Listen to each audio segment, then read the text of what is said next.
We have here the two negotiators that negotiated the Cyprus problem for many years. You guys said 95% of the solution is agreed. What has been agreed? The Cyprus problem was divided into 6 main headings: governance and power sharing, territorial adjustment, property, economy, EU matters, and then security and guarantees. Regarding governance and power sharing, the United Cyprus would have a president and a vice president. Like Vance and Trump.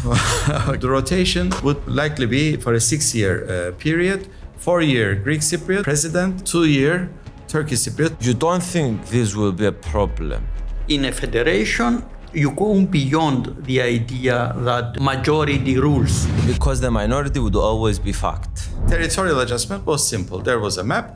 Turkish current border would be drawn towards north. So there was going to be a handover of territory to the Greek Cypriot side.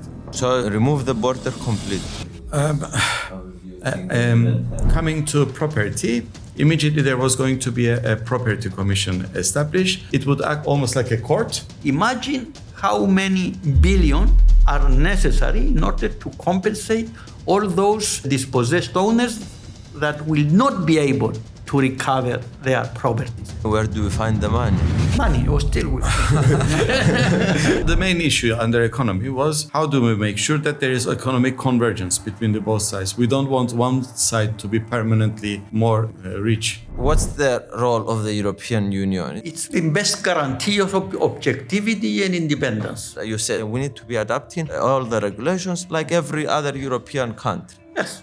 And now we're going to the elephant in the room, securities and guarantees. Dun, dun, dun. We got stuck. In order to say more, we said we need to hear more on the first 5 paragraphs and engage in a give and take. One of the first things we agreed was that the security of the one is not at the expense of the security of the other. Eventually, you cannot have any third country having right to interfere with internal affairs. You would see start of withdrawal of troops. With call for all the troops to be removed. No, that was don't rush.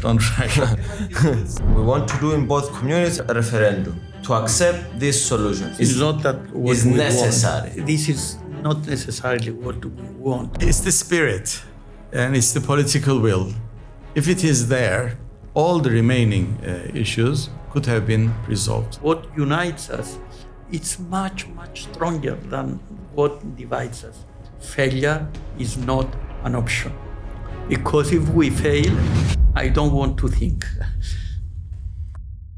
Ladies and gentlemen, this is a very, very special event. We have here in front of us the two negotiators that they negotiated the Cyprus problem for many years.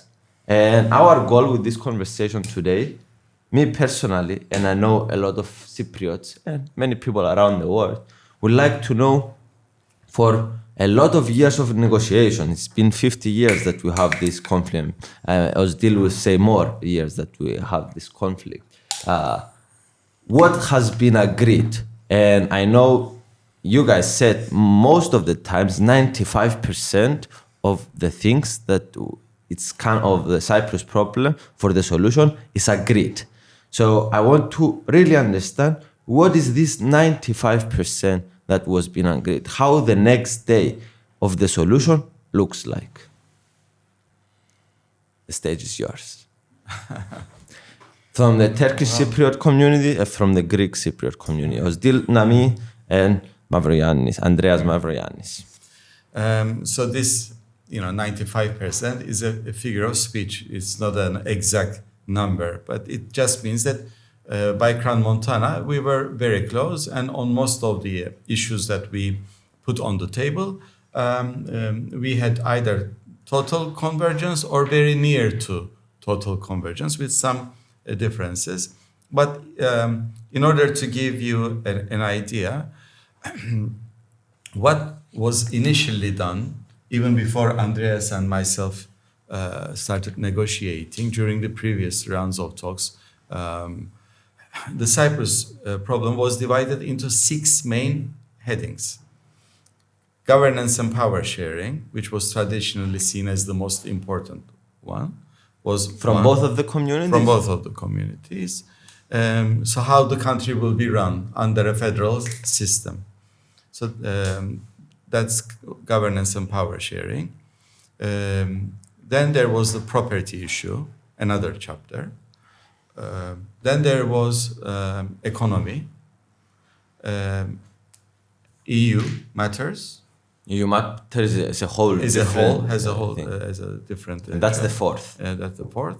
Then territorial adjustment. That's the fifth. The maps and everything. And then security and guarantees. So these were the 6 main headings.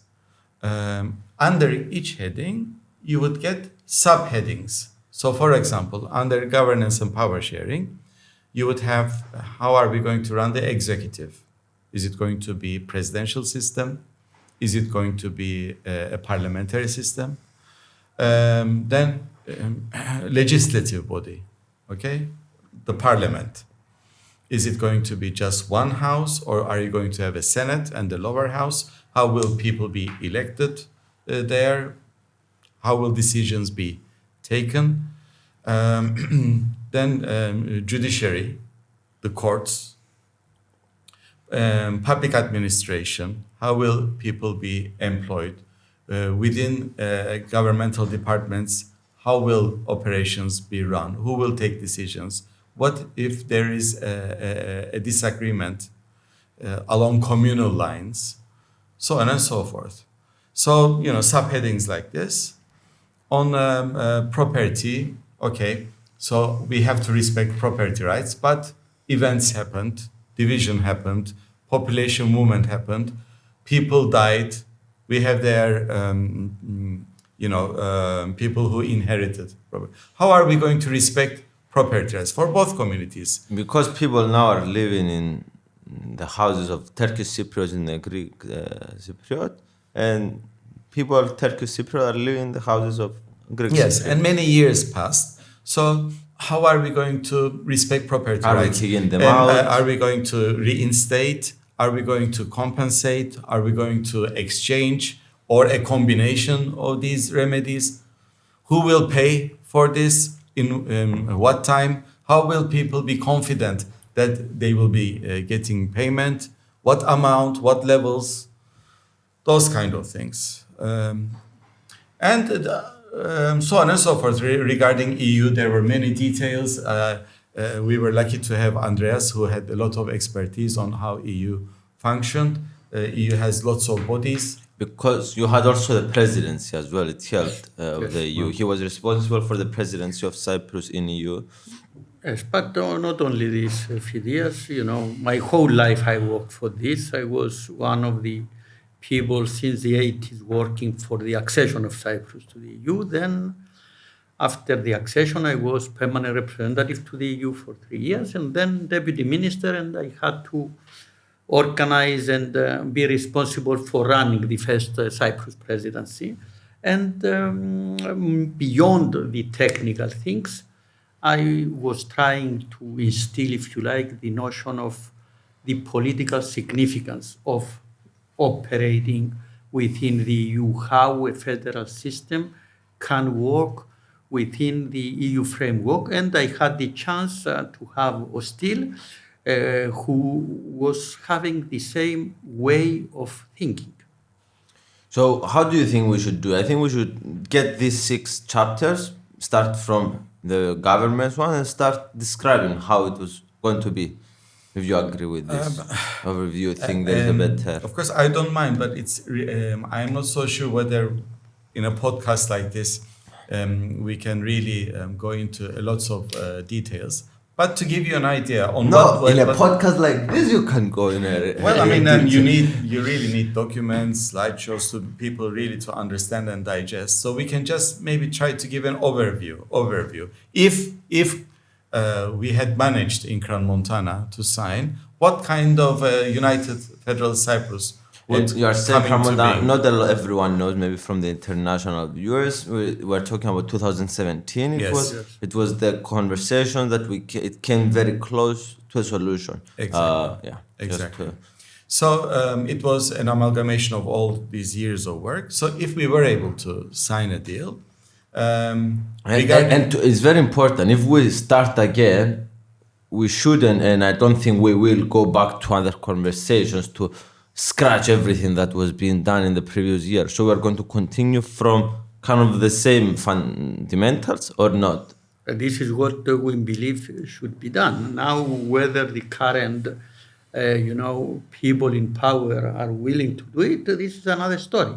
But don't forget that both myself and Özdil Nami we are former negotiators. We are not running the show right now.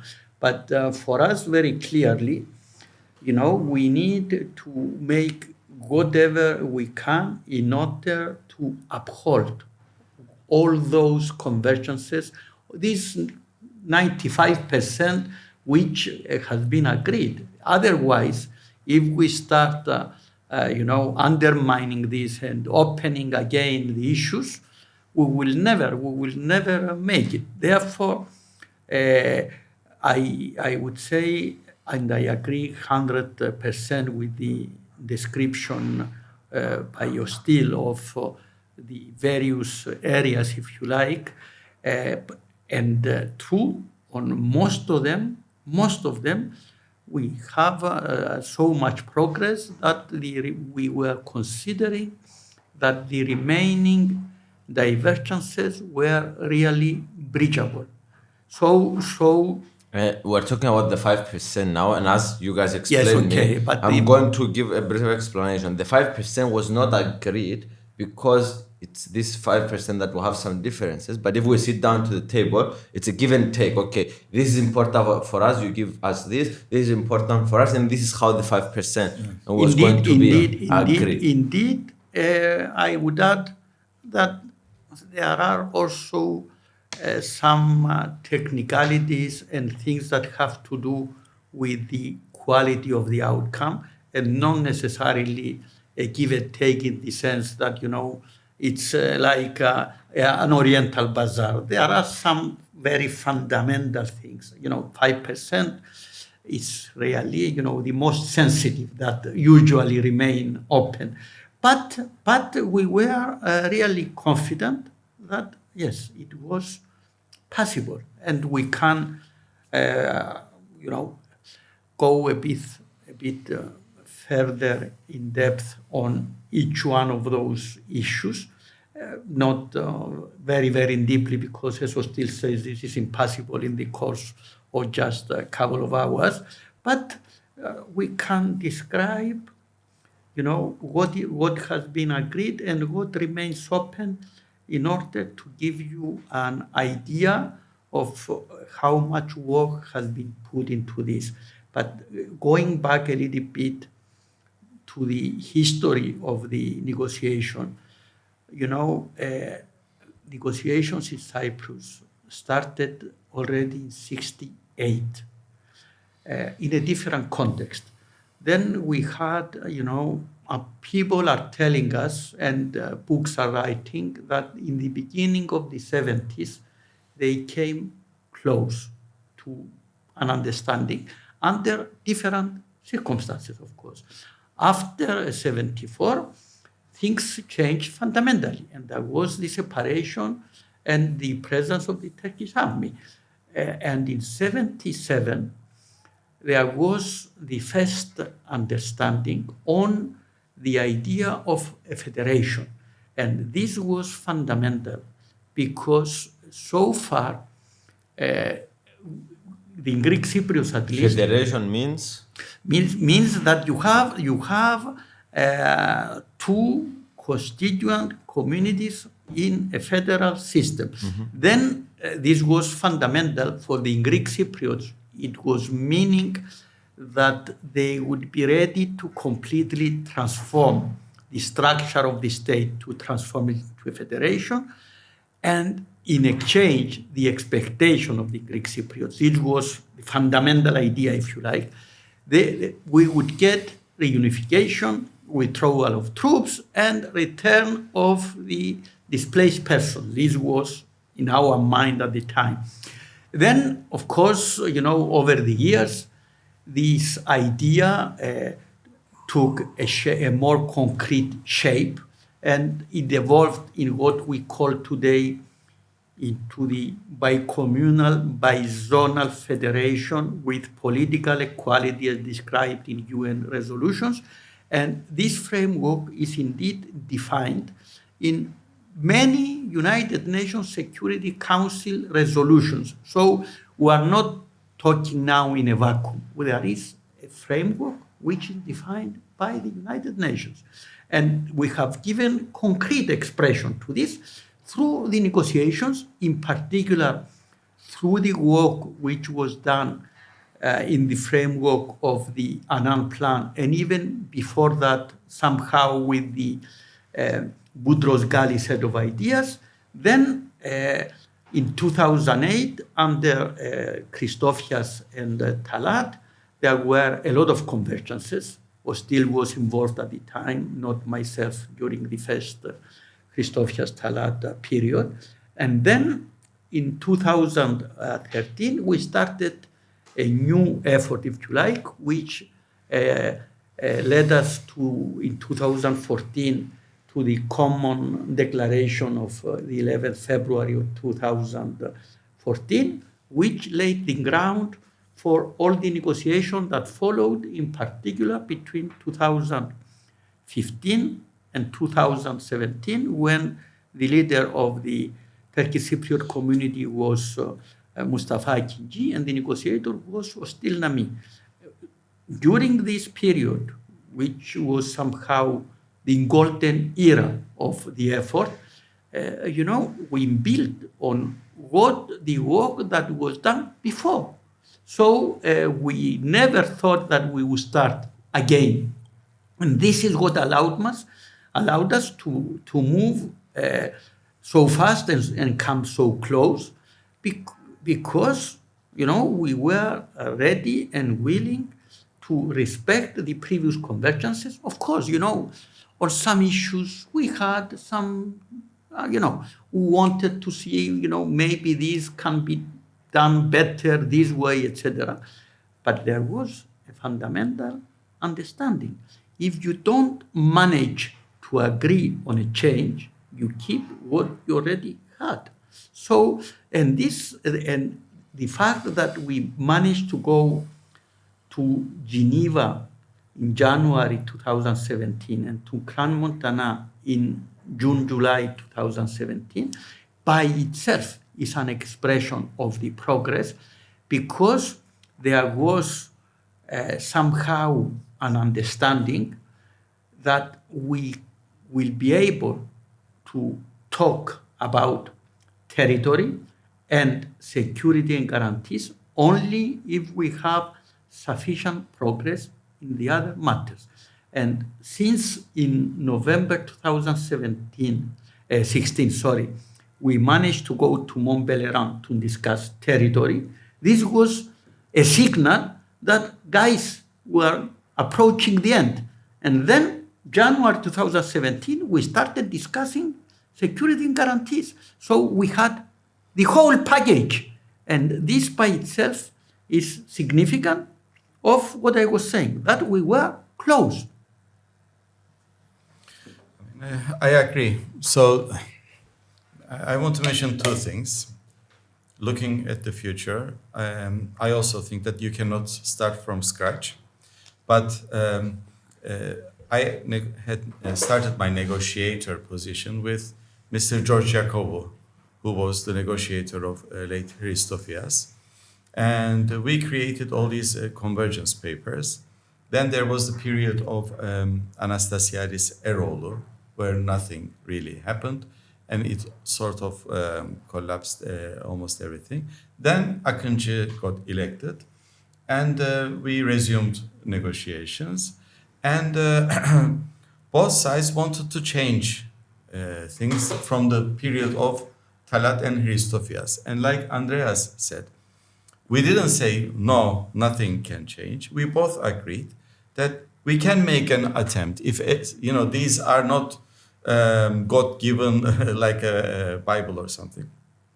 These are man-made agreements. If somebody has a better idea, we should be open for it. But before starting to negotiate, we agreed on a principle that we are going to engage in a new exercise for only a limited time.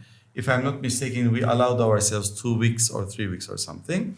We will go over all the Talat Hristofias convergences. If somebody has a suggestion for a change, it can be put on the table. There can be a brief discussion. If we agree, we change it. If not, the previous agreement stands. Okay?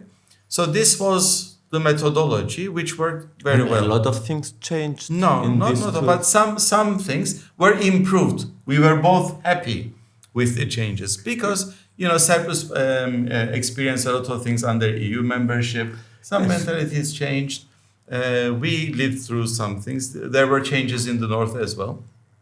But yes, I mentioned it earlier. There was an allusion to this.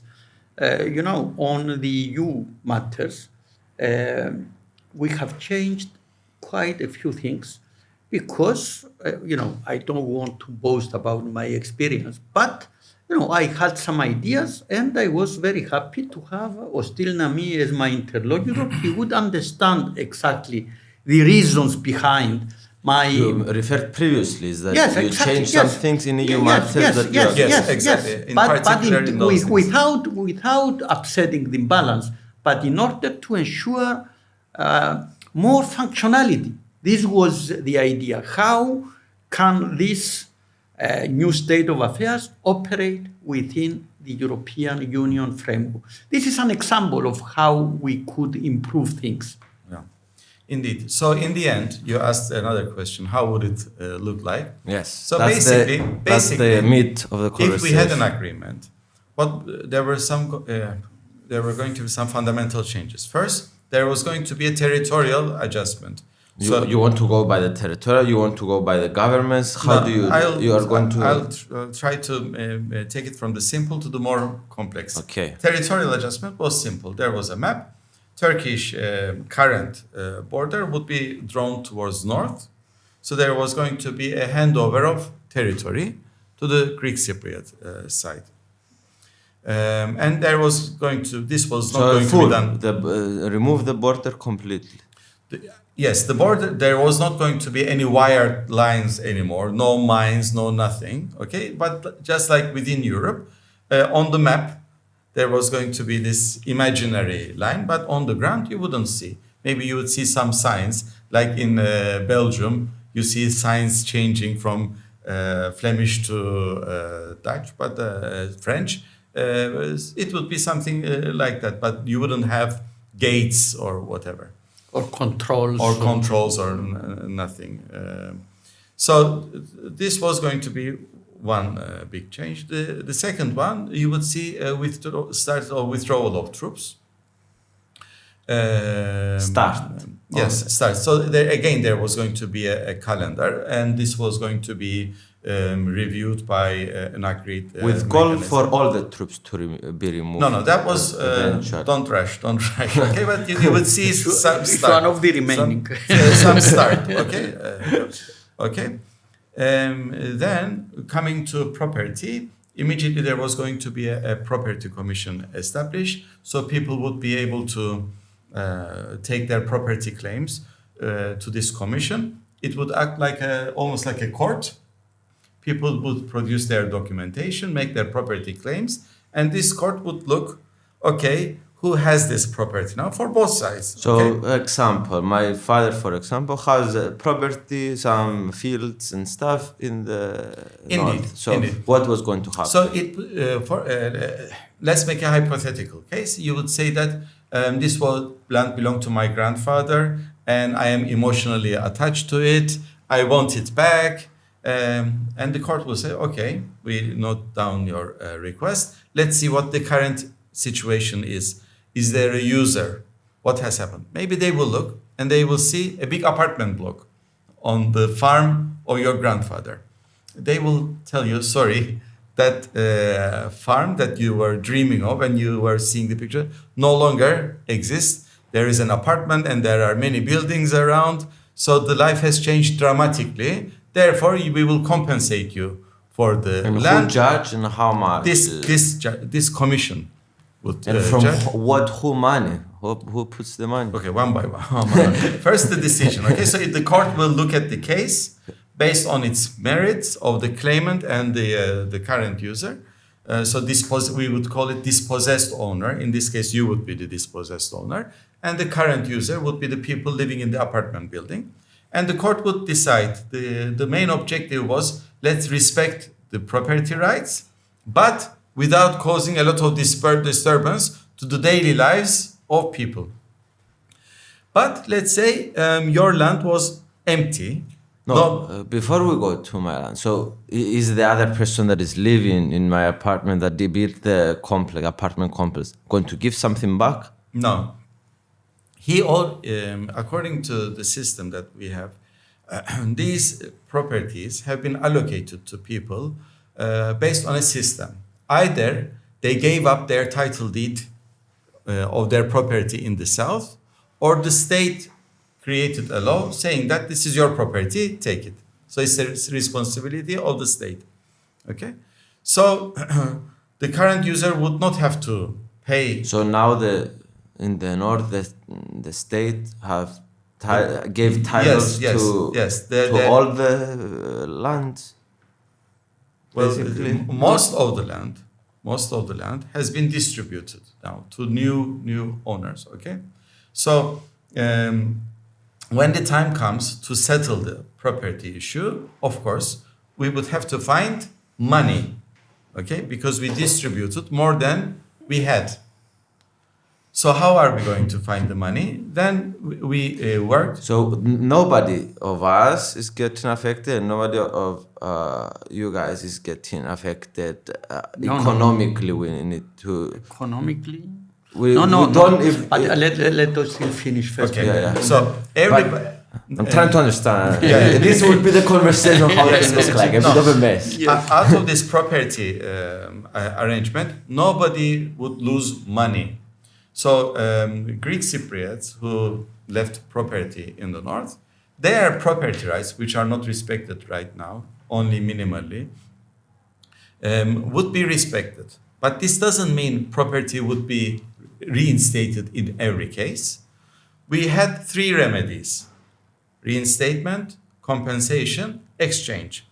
So either the property would be given back if there is no user, it is empty, it didn't really change much, it is possible to give it back, then it would be given back. But where is the line? For example, if someone is having a farm there, it's okay to get it back? Okay, so there were detailed criteria to be given to the commission so that the commission would be able to make objective decisions to the extent that we could. Okay, so there would be straightforward cases. It was an empty land. Now it has a building on it. We called it significant improvement. So if it is significant improvement, you cannot give it back. You would give the value of the land. And there was a formula to establish what is the value of the land. Okay, so it would not be up to the judge. What's the formula to establish the value of the land? It's a bit complicated to explain right now, but it would not be up to the judge just to say, this is enough for you, take it and go. No, there would be a formula based on which these values would be it would be also some emotional damage, I don't know, given so I don't know, I'm just asking. Okay, so let's say and this was one of the remaining disagreements we had. There is a house, and there is someone living in it, okay? And the house will be within the area to be given back to the Greek Cypriot side. But there's a Turkish Cypriot family there. Normally, you would say, okay, because the area will be returned to the Greek Cypriot side, if there was a Greek Cypriot owner who wants his house back, it should be given back. However, we said, as the Turkish side, listen, we have, and they also raised this issue, there is this concept of emotional attachment, okay? And this could be happening in a house in Kyrenia also. If there is such a case where either the dispossessed owner or the current user can claim an emotional attachment, okay, which can override the claim of the current user, that should be taken into account. So we even went into details like this. So for example, in an area, to be given back to the Greek Cypriot side, if in that old house, since 74, a Turkish family is living, and they say, we are happy to live under Greek Cypriot administration, please don't kick us out. We have been living in this house for 60 years. We have planted all these trees. Our children and grandchildren all grew up. And the person who now claims never lived it because the original owner died and he left the house to his grandchild who has never even seen the house. So let's take the emotional connection and the same could happen for a house in Kyrenia. Okay, someone may claim emotional attachment, saying that the current user can be easily located somewhere else. Please take this into consideration. So you said one thing, just to clarify. So you said some places they will be given Yes. but yes. I thought that the whole, it will not be borders. It will not be no borders. But we are talking about a bi-communal, bi-zonal federation. This concept means that there will be two areas. One area that will be administered by the Turkish Cypriot community, majority, and the other area administered by the Greek Cypriot community. So now we'll come to the government. No, not only, because now the area under the control of the Turkish Cypriots is 37%. The understanding was that in the framework of the settlement, this area will come down to somewhere around 29%. The Greek Cypriots, we proposed 28.2%, and Mr. Akinci proposed 29.2%. So it will be somewhere there, if you like, which means that there will be 8% of the territory that will be returned under Greek Cypriot administration. And it's not just, any area. It would be areas that have a very important significance in terms of population, because let's say Famagusta, if you return 2% of the territory, you have 35,000 displaced persons that will be able to return. Okay, so it's strategically. Yes. This is a discussion we were having. Therefore, the overall idea is that most of the dispossessed and the displaced persons will be able to return under Greek Cypriot administration. So this is one element. We didn't finalize. There were remaining questions there. But we made also, and this was based on decisions of the European Court of Human Rights, we made a distinction between property rights and right to return. Those are two different things. We agreed that, and this was a very important thing, that there is respect for property rights. So nobody is losing his rights. But, as Özdil mentioned, what kind of remedy you are going to provide, whether it's reinstatement, you go back to the property, whether it's alternative property exchange, whatever, this remains to be discussed in the framework of the Property Commission. But very, very important, there was also an understanding for the right of return to your home. If you had a home and the home is still there, as Özdil was saying, there is cases of significant improvement, changes. And if the home is still there and you have a really emotional attachment, which means that you lived in the house and your kids lived in the house and they were of age to have memories, you get priority and you return to your home. If you don't have this emotional attachment, it's just property. And property is a different thing because property can receive other remedies. You can receive, compensation, can receive exchange, can receive other remedies. But we were paying particular attention to the emotional link of the people to their properties. So, and very, very important, because you asked the question earlier. Just one thing, Özdil, and I finish. Okay. No, guys, we talk beyond this idea of significant improvement, which you understand, it's very important. As Özdil was saying, you had a farm, and now on the farm there is a development, big hotel. What are you going to do? Are you going to destroy the hotel in order to give back the property? You cannot. So this significant improvement is a very important dimension, and on this we were almost there. Both sides accepted the notion, etc., and we were ready and willing to accommodate the respective difficulties. And this is where the Secretary General in Crans-Montana came in with this idea to give more importance to the current users in the areas that will remain under the Turkish Cypriot administration, and more importance to the dispossessed owner in the areas that will go under Greek Cypriot administration. But in any case, there was something for me fundamental, if you like.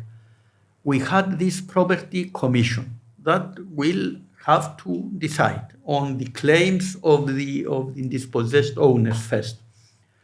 And this is a fundamental difference between the Annan plan and what was on the table in 2017. In the Annan plan, was 2004. 2004 that agreed and came to referendum. No, not agreed. Came to referendum. Because there was something different. There was arbitration, so it was not a real agreement. There were a lot of things agreed, but eventually the agreement would come through the referendum. But on property, the idea was that the agreement itself was casting what would happen with property somehow in stone. You didn't have the right to say much. 2017, we agreed that you have a property commission, you file your claim, there is a decision. If you are happy, fair enough. If you are not happy, you go to the property court, you have an appeal, and there again, there is a decision. If you are happy, very well. If you are not happy, it is considered that you have exhausted the domestic remedies and you go to the European Court of Human Rights. So eventually the system we established was fully in compliance with European standards. And this is a fundamental difference with what was happening in the Annan plan, where you didn't have any say and any recourse. And I remember that in 2004 you were against the Annan plan. Myself, yes. And this was one of the reasons, but there were others, in particular for me, related to security and guarantees, and more than that, the very tight link that was established in the Annan plan between the implementation of the agreement and the accession of Turkey to the European Union. And on this one, history proved that I was right. We are now 21 years later, and there is no accession of Turkey to the European Union. Imagine if we were to link the implementation of the agreement to the accession of Turkey. So this is another story, you know. Interesting. You mentioned about some Greek territories that were going to get under Yes. the governments of the Greek Cypriot community. Yes, some percentage of the territory. Give us some example. What was the areas that were Famagusta, but like what others? Famagusta, a lot of areas in Morphou, Eritrea, many, the villages of Messauria. It's kind of moving a bit closer to the border. Is not getting other things from the inside in the corner. But there will be a new line. You know, the percentage. It's kind of moving the new line there to will understand. Be a line. By the way, I'm like at times I'm afraid to say border all this stuff because people are very confused this and they are you know what you do. You say without prejudice. what without prejudice means that you use whatever terminology you want. It does not mean that what I'm using is the formal or it has any. So excuse me, people. But yes, you know, there are various categories of properties. As Özdil was saying, there are most of the properties in the north were allocated. Not all of them, however. There is property which was not allocated. Of course, this, in particular, what is today military zones, this is different because there is no current user. It's easier to return it to their dispossessed owners. There are also, and on this one we have an agreement, there are the religious sites, the churches, etc. And for this, for the area of the building of the church, again, this will be returned. So there are various categories, if you like, of properties. But just to imagine, it's kind of moving the line a bit. But the line will move. This is a territory. 8% yes, of it's the line important. will be yes. a bit. And this 8% is not the slopes of Pentadactylos. It's areas that were deeply inhabited. So this will make a significant difference because the most important thing is how many properties you have to remedy through alternative means, and this affects also fundamentally the cost. Imagine how many billion are necessary in order to compensate all those dispossessed owners that will not be able to recover their properties. And then the same applies for the properties of the Turkish Cypriots in the south. You know, it's both directions. So now we come to the money. Where do we find the money, Özdil, to pay for all this stuff? Money, Özdil. No, I mean, like Andreas said, there was going to be a territorial adjustment.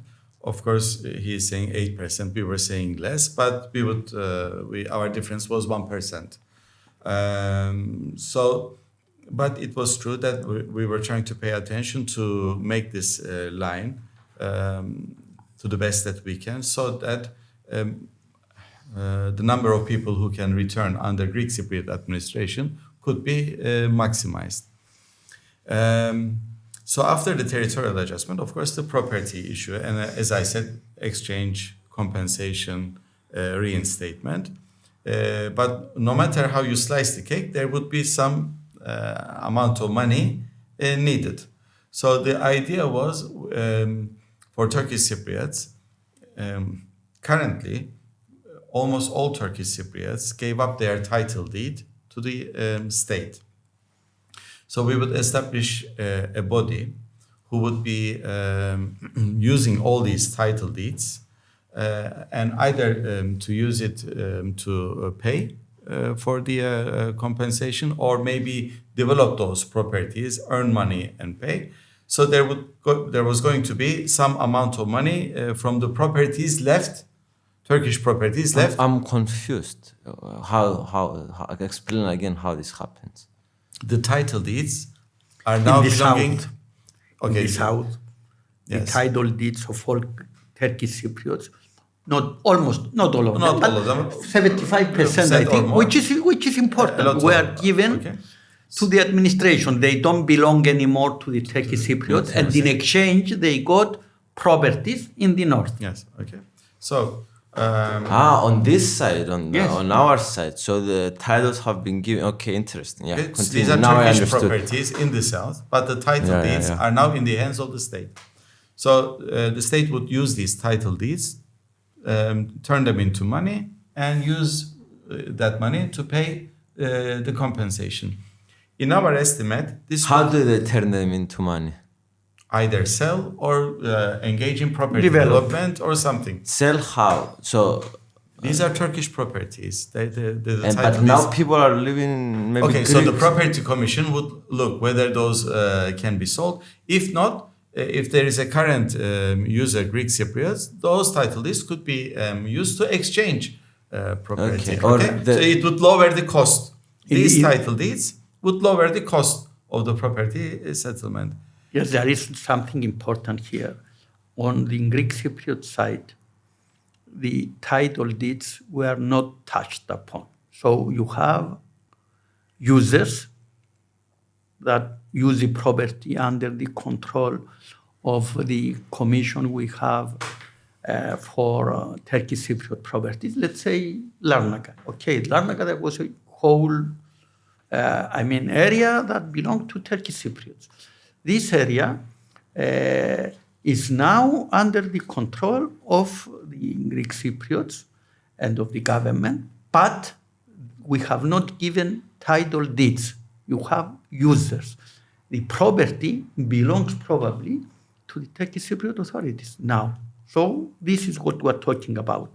You know, if you might have in Mackenzie a property that is that belongs to now the Turkish Cypriot authorities. So they will tell the user, you know, you want to buy, give us money and you buy it. Because he's a user, he is not owner. So they will make money. Yeah. So, or if you want to keep it, then you have to give us your title deed if you have Yes, in the north. yes. So all this would lower the our Or estimate it will was raise funding Yes, to exactly. be able to. So our estimate was by using the property left in the south, Turkish side would be able to finance about one third of the. Really, that much? Yes, One exactly. third of Another the- 1/3 would be dealt by territorial adjustment. Okay, and another 1/3 would remain open, and for that we would have to raise funds either How through much? taxation. How many billions we're talking It's about? billions. It's billions. I shouldn't give a clear number now because property prices exchange, but it's in the billions. So one way or another, Don't Turkish- say 5, 10 is under 10 billion. No, it's more than More 20. I mean, 30, No, the 10 to total 50. was more, but the remaining gap, yeah, it's another the story. remaining gap would be around like I don't know, a few billion euros, let's say. So And under for- 10, the yes, remaining. the remaining gap, You mean after the 1/3? You mean the 1/3 after Okay. territorial adjustment and after using And now the, we're talking only about the north kind of property exchange. It will be couple of 10, 20, we are 30 talking about the totality of the property settlement. Okay, of it's the entire. the entire. Okay, so the So it's approximately 20 to 50 billion altogether. You cannot say, you know, you need to. You need to. But yeah, if the totality is around 20 billion, about 1/3 would be financed by the property left on the other side. By 1/3 would be dealt by the territorial adjustment. Another 1/3 would remain. Of course, this was by the property But valuations this, of. who did the numbers? So these are We had correct. experts. We had at that time we had experts working on this. So we had can inter- trust this. I mean, of course, all these numbers need to be updated now. That's why I'm hesitant to give numbers. Property prices have changed. Many areas which were not developed in 2017 are now highly developed in the north. So a lot of things changed. But I don't think the ratio Fair. has changed a lot. So around 1/3 of it, Turkish side would have to find money either by international donors or by raising taxation. and find the money, pay, and then Turkish side would have to pay this in a longer duration, in 10 years, 20 years, whatever, to the institution that gave the financing. So I think it is safe to say that property issue, which was thought to be one of the most difficult and unsolvable issues, we managed to solve it in a rational and way which was also implementable in a reasonable time frame. So nobody would be left without his property claim being addressed. That leaves us, so we talked about territory, we talked about security a little bit, we talked about... we didn't talk about security at okay, all. so I said troops would start leaving and stuff like that. But there are issues that were left.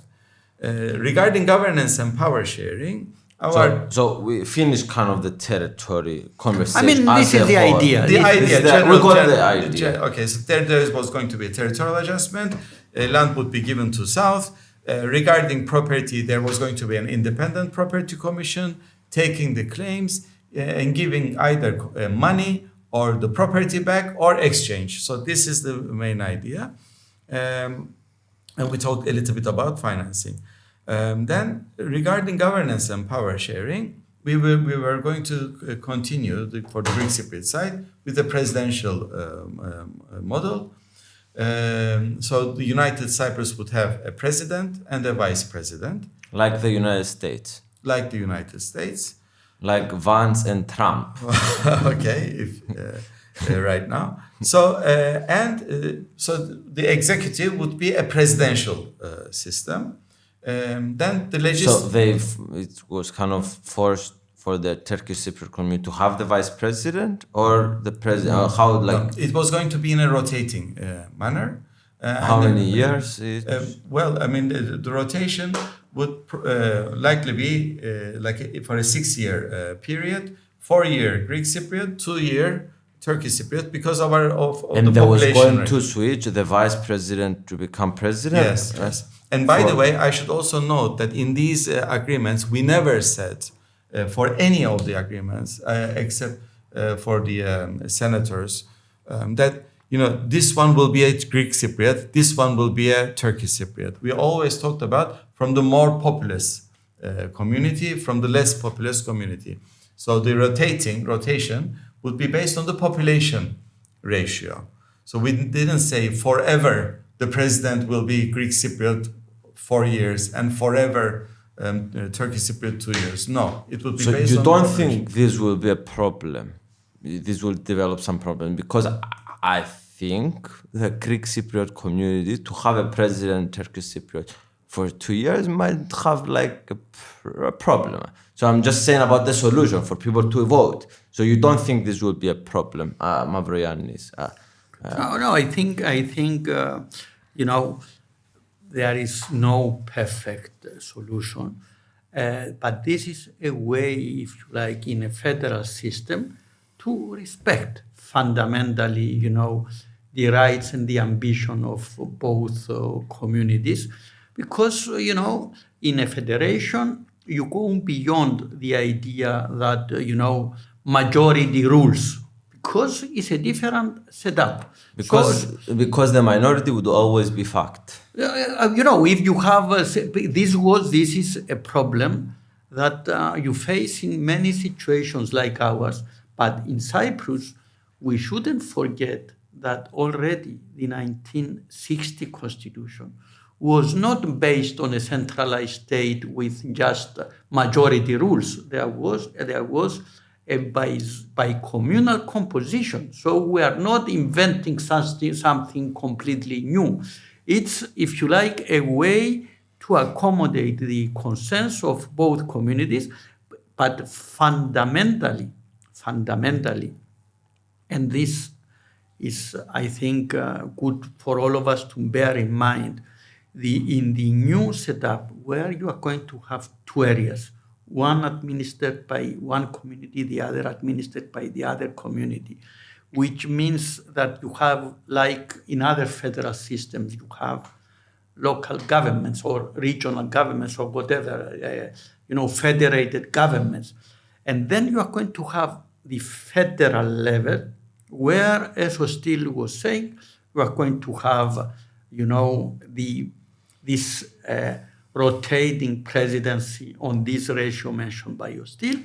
You are going to have a council of ministers. We have agreed that there will be 7 Greek Cypriots and 4 Turkish Cypriot ministers.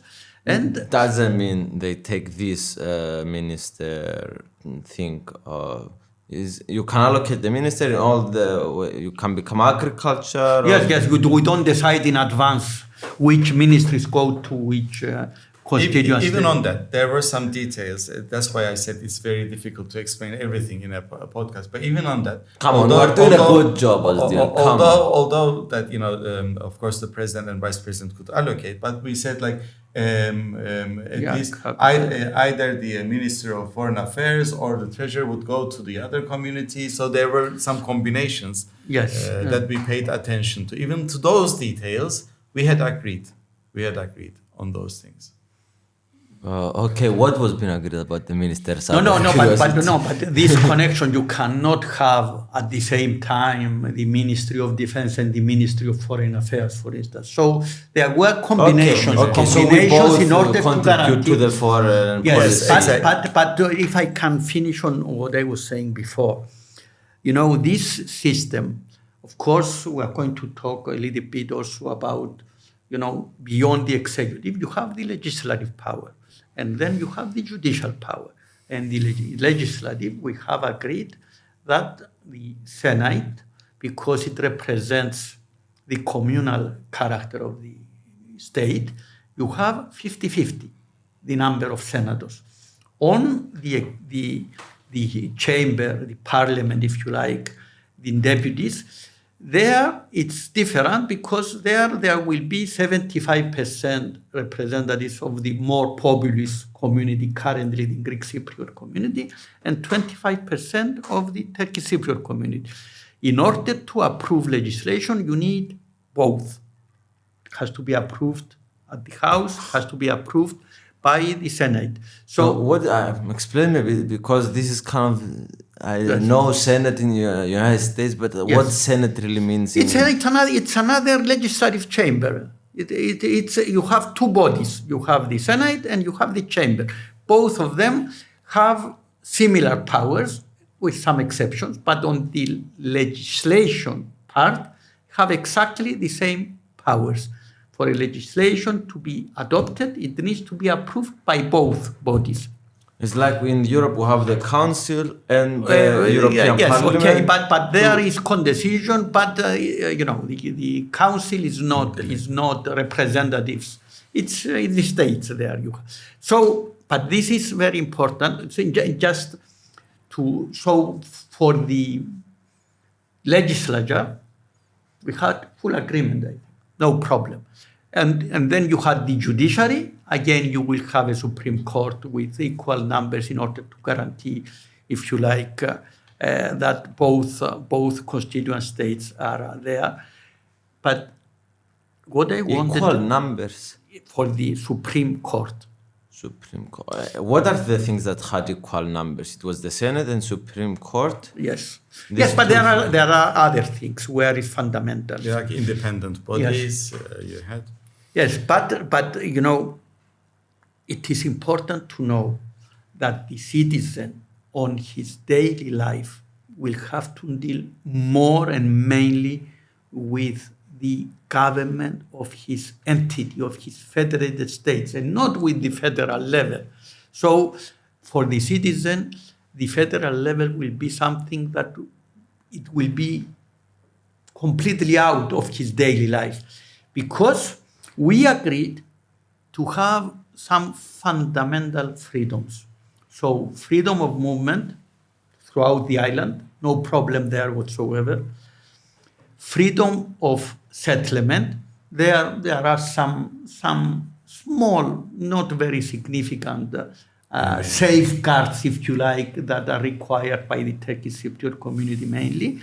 And the freedom to acquire property throughout the island, there again, with some safeguards that are asked by the Turkish Cypriot community in order to be in a situation where they have control over their area. Those three fundamental freedoms. And then also the four freedoms of the European Union.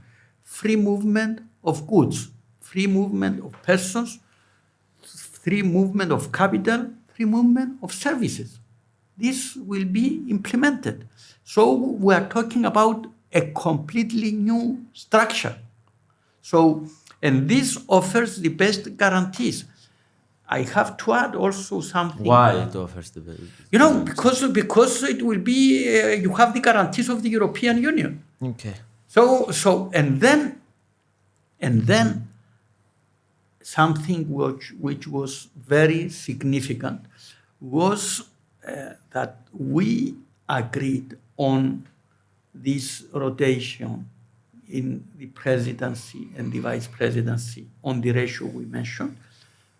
But part of this agreement is also that there will be cross-voting and weighted voting. So which means that one community participates to some percentage in the election in the other community. So which by itself, you understand, allows a lot of stabilization of the system.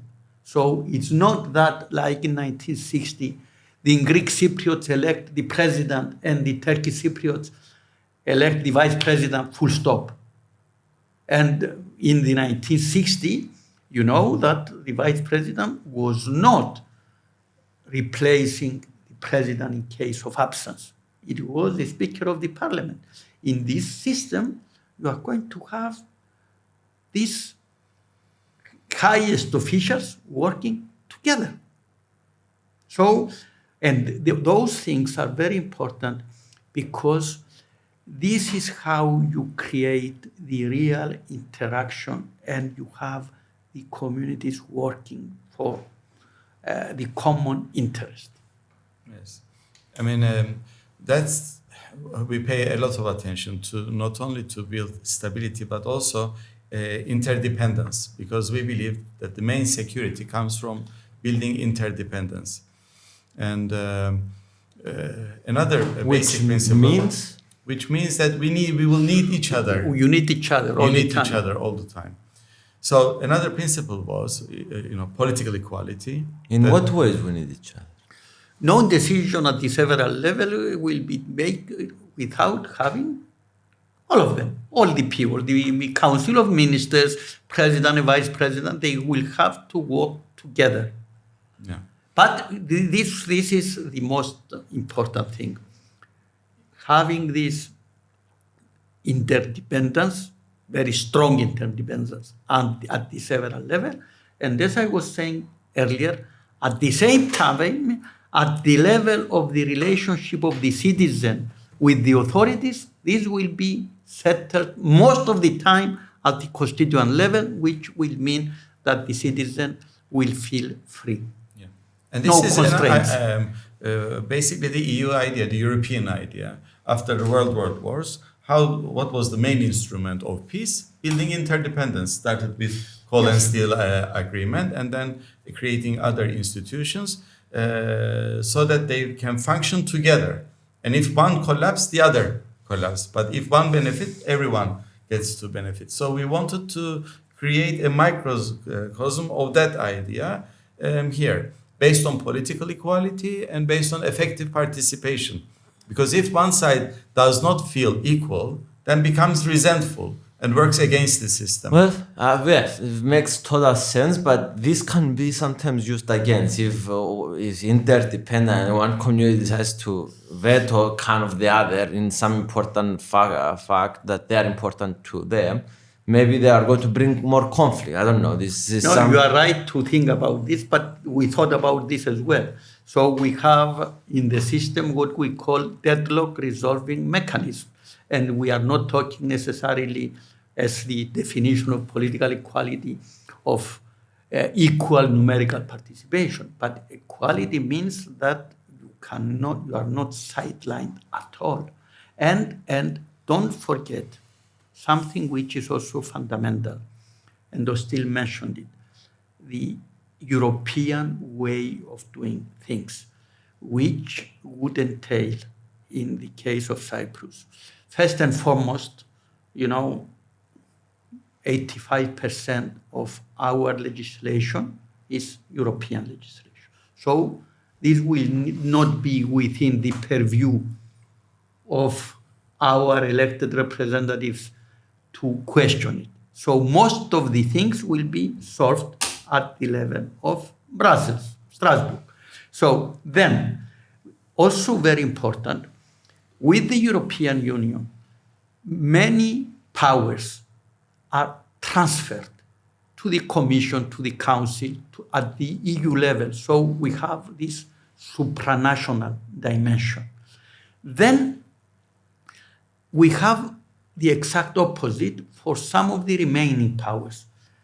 From the level of the state where they are currently, they go based on proportionality and subsidiarity, they go very close to the citizens. So they are not exercised anymore at the national level where conflicts will appear. So through these dynamics, one going towards European integration and the other through proportionality and subsidiarity, you sort out most of the problems. Then for the remaining issues, as I was saying, you have this deadlock resolving mechanism, and you have, at the end of the day, the need to have cooperation to sort out the problems. Will be problems? Of course.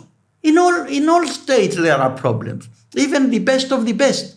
But the most important is to create a solid system where the problems will not end up by spoiling and destroying the structures. To the contrary, as Özdil was saying, one will balance the other, and eventually things are going to work. So, and this is the main concern today of the Greek Cypriots, is functionality. And I believe we have addressed it. I believe that with what we have agreed, the system will be sufficiently functional in order to allow us to move forward, to leave these difficulties we were facing in the past. But let us still speak a bit more, because you got so far 70% of the speaking time, like the population. Close. Have you checked it?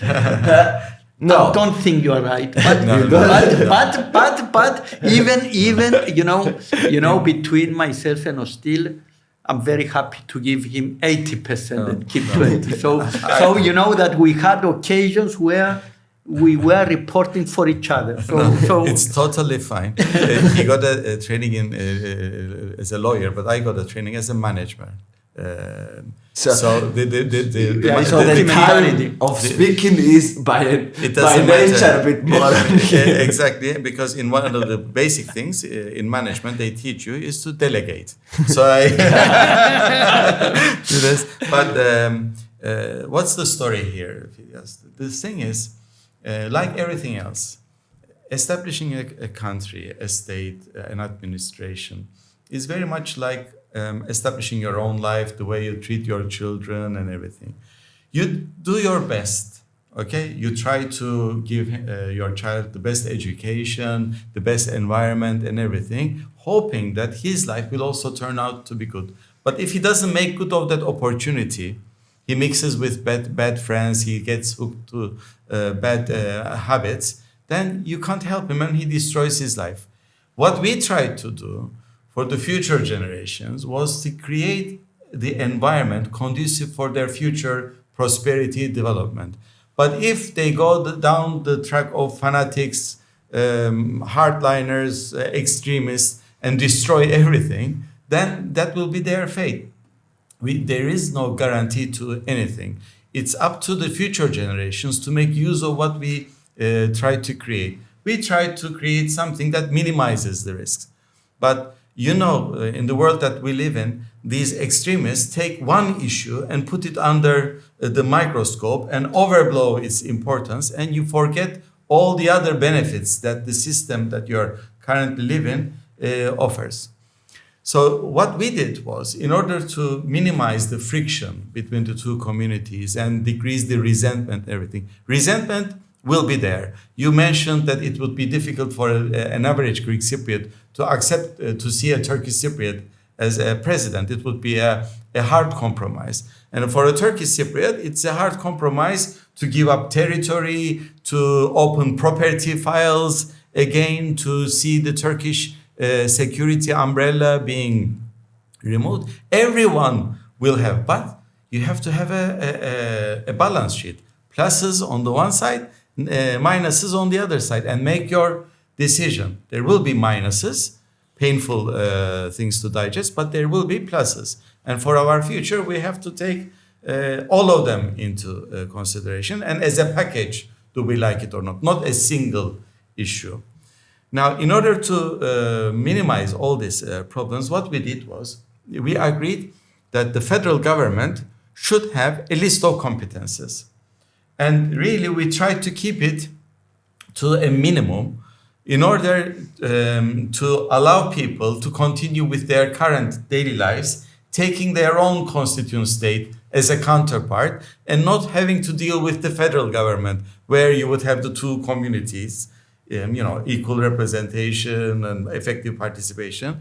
But in many issues, in your daily lives, you would be taking your own constituent state. And for many issues, life would continue normally, especially for the Greek Cypriot side.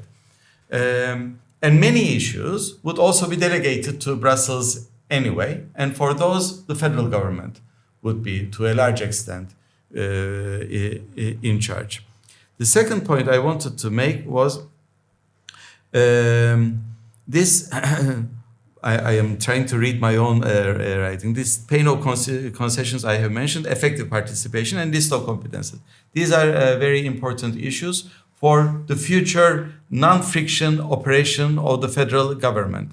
Then the federal government would be controlled by whom? By the legislative body, the House of Representatives and the Senate, plus an independent judiciary body.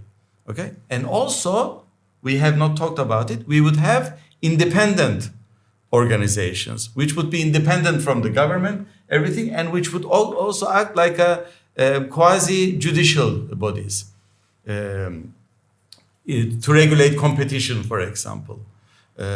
So we would have, I don't think there is any other country around the world which was established after going through such an intense and extensive attempt to build everything so that citizens would be able to continue their life as normally as they can. I mean, I'm just thinking of all the countries. They got established with much less and preparatory work. As they go. Yes, exactly. So it was for all practical purpose, it was there in great detail. Public administration. How will people be recruited to be a civil servant? What kind of a mechanism? Who would decide? How are we going to respect the balances? All these things were taken up very seriously by the contribution of lots of experts. And we had a very serious body of work, which was already there.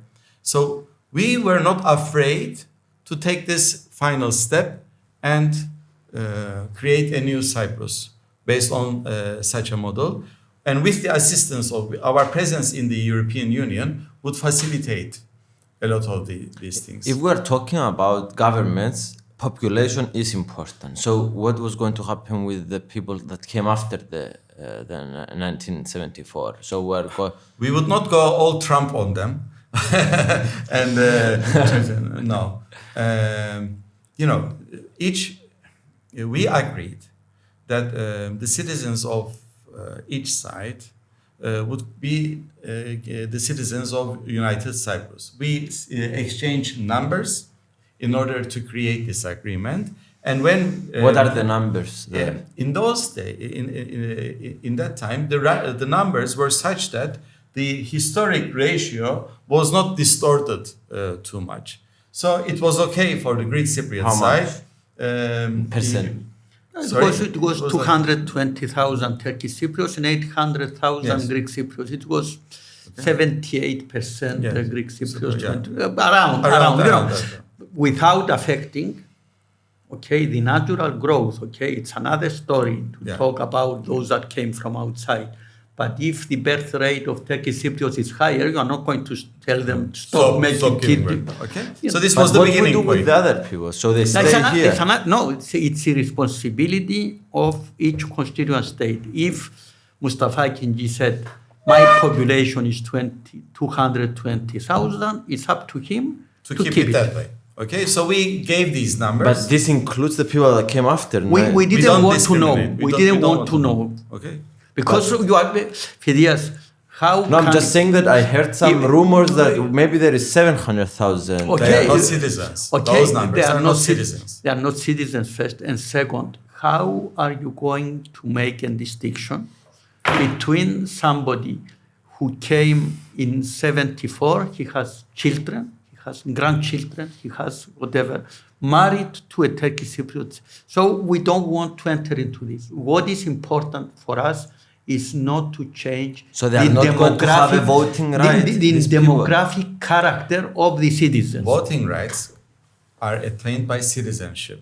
We are only talking about citizens right now. Many foreigners attained Cypriot citizenship and they are now living in Limassol or Paphos.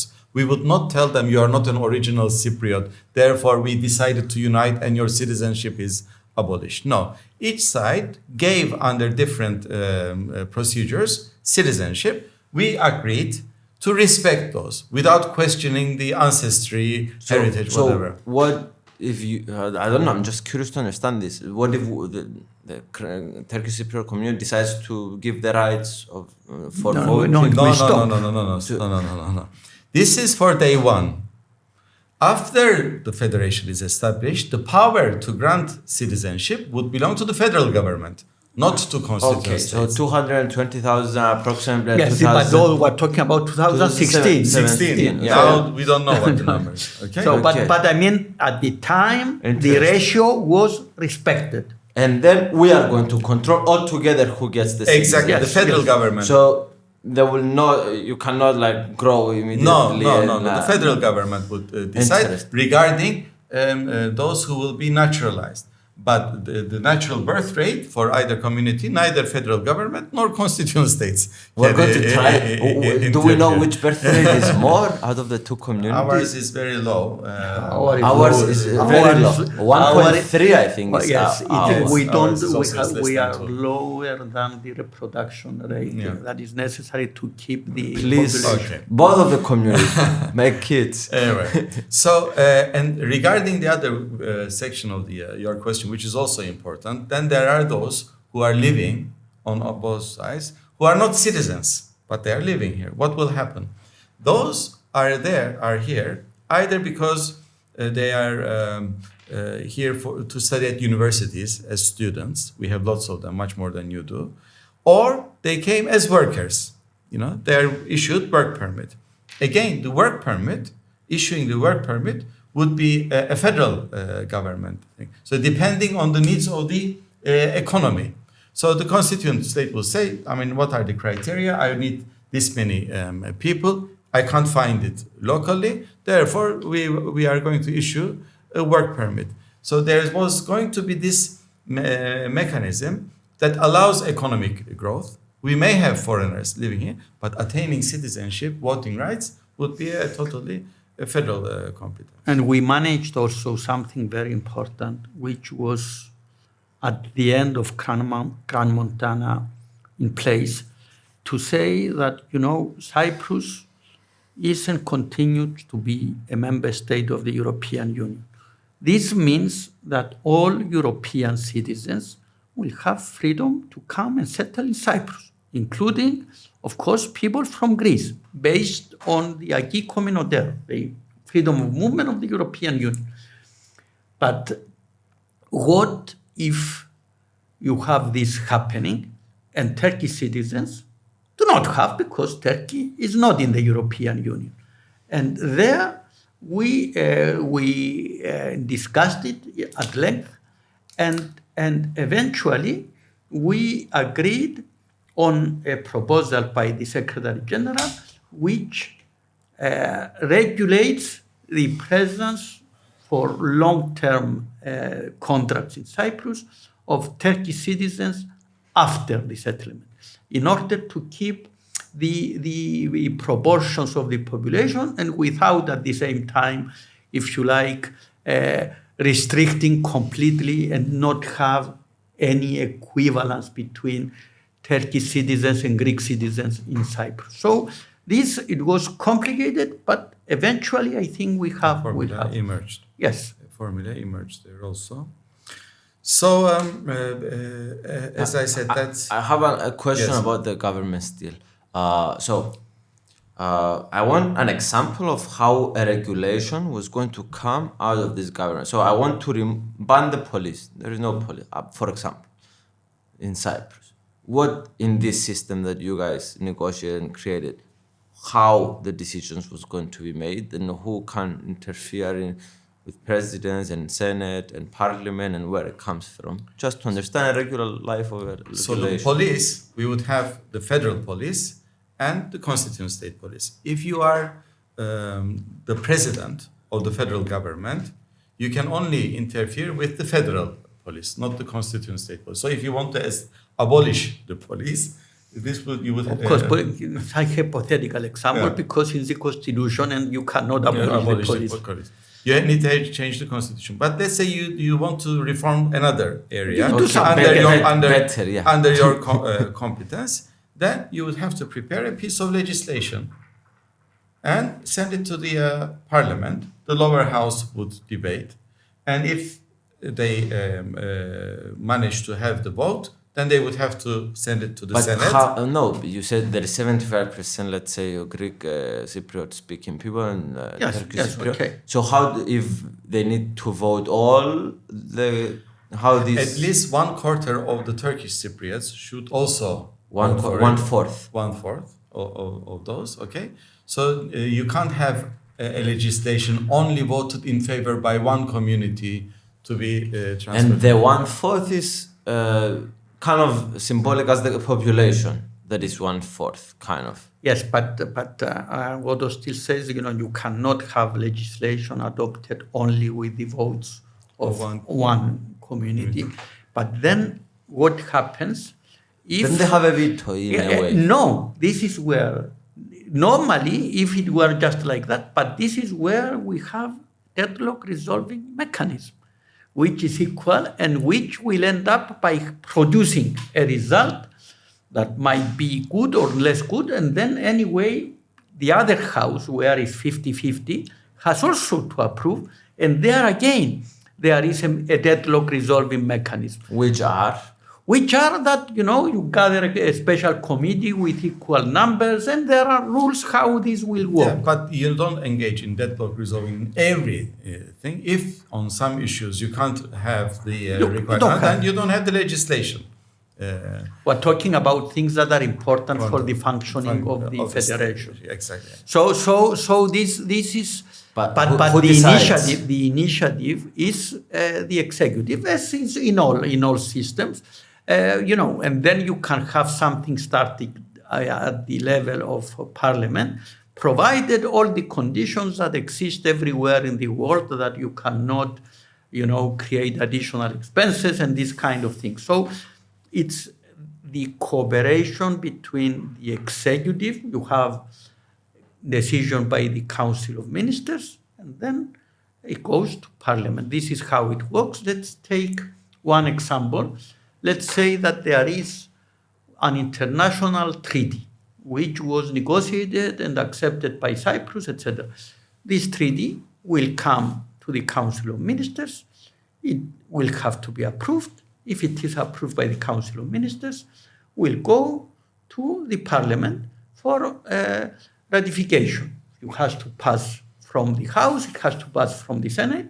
Once it's ratified by Parliament, the president of the country will give the formal instrument of ratification. So this is normal working of a system, if you like. With checks and balances. Yes.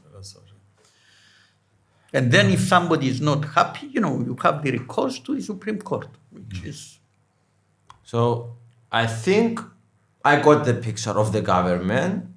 It's a bit because for the people also, and for me as well, that I don't really understand yet exactly how the Cyprus system works with all this stuff. It's a bit hard to really imagine how it will look like because it's something different than we have now. But I think I got the picture of this, how it will happen. So governments and territory, we talked about it, I think. We Overall. talked also about the EU matters and property. Property is another of the fourth Yes. or sixth thing. Yes, as I counted, governance and power sharing, property, territory, security, economy, EU. So we talked about territory and property. We as well. talked about We property. talked about it. So, but EU matters we didn't. We did. There is not much more to say. Let's dive in a bit more on this. So What? So okay, what's the role of the European Union? Is the exact so it will be like we are now in European Union, and then we need to be you said then we need to be adapting most of all the regulations like Yes, every okay. other Yes, European yes. country.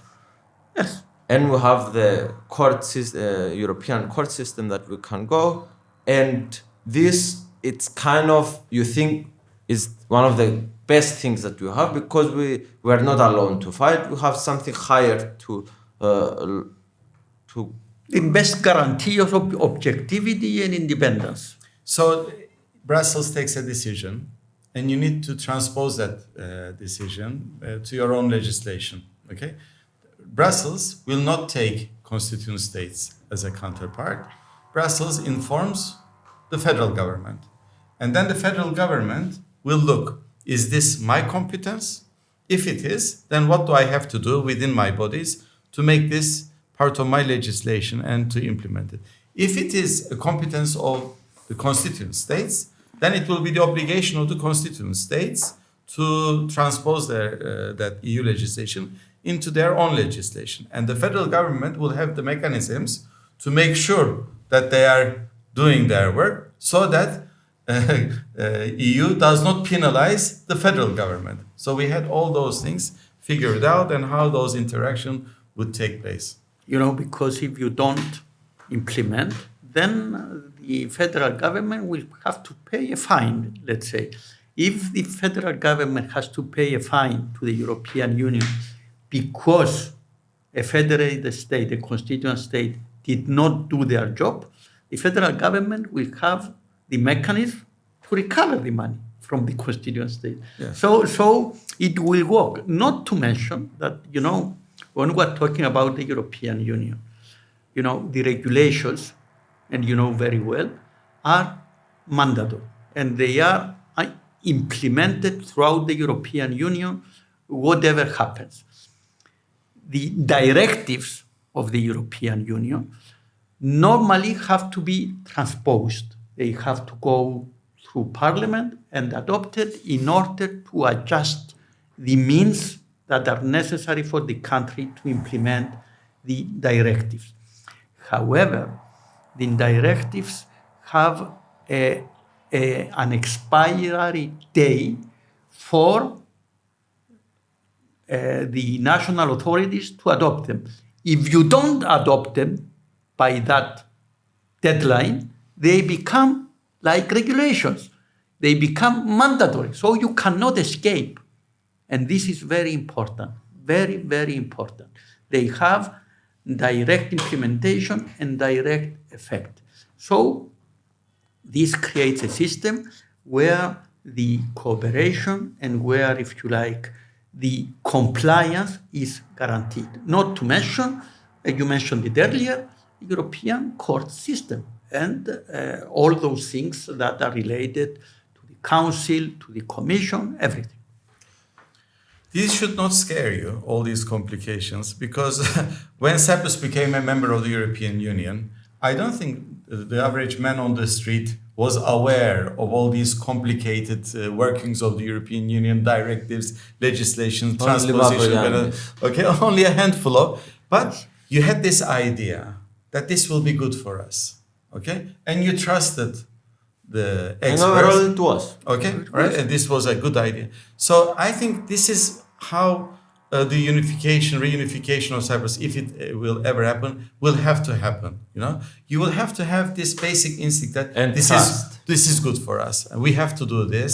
All right, because the more details you go in, but what if this and what if that, then you become paralyzed. You have to take this decision that all right, we will be united. Okay, it's not going to be one community state anymore. We will have to share power, but in exchange, our country will be reunited, more safe, more prosperity for all of us. What about the Turkish Cypriot community? Do you think it will be hard to adjust to, because we are more kind of to the EU regulation closer to? Do you think it will be harder to adjust immediately to a new? Yeah, I mean, I think that's going to be a very important challenge. And actually, during our negotiations, we recognize this as a huge challenge for Turkish Cypriots to adopt and implement. And this was also a source of concern for the Greek Cypriot voters during the previous period. We have seen this because they were saying, but we have adopted all these EU and we have increased our standards, and Turkish Cypriots are not there yet.